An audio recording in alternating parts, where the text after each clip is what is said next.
So guys, usapang belt drive po muna tayo. Ayan. So kung nakikita nyo, ito yung 2DP A7641. Ito yung belt drive ng version 1 NMAX.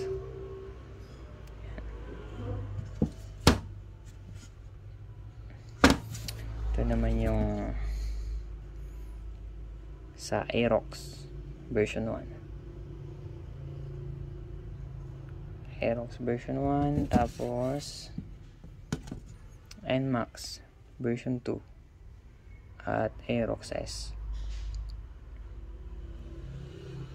Kung mapapansin nyo, itong B65 at saka itong B8R halos magkaparehas lang.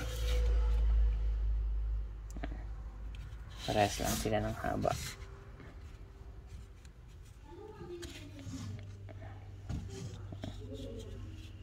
Sa kapal, parehas lang din. Itong 2DP, ito yung medyo mas mahaba ng konti at mas makapal. Tingnan.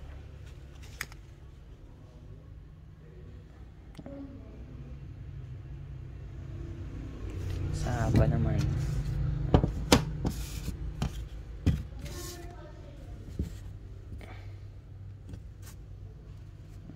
mas mahaba ng kaunti.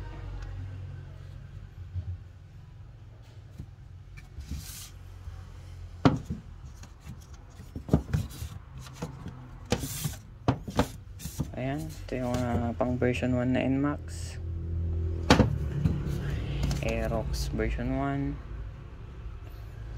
Pwede rin ito sa NMAX na version 2. Parehas sila. Ay, ito pala. Sorry. Ito pala yung pang version 2 na NMAX. Ayan. B8R. Ito yung sa Aerox na version 1. Pwede rin siyang gamitin sa version 2 na NMAX. Ito naman pwede rin gamitin sa Aerox. Halos parehas lang. Itong 2DP lang ang medyo may pagkakaiba. Mas makapal ng kaunti at mas mahaba. So ayun lang. Thank you.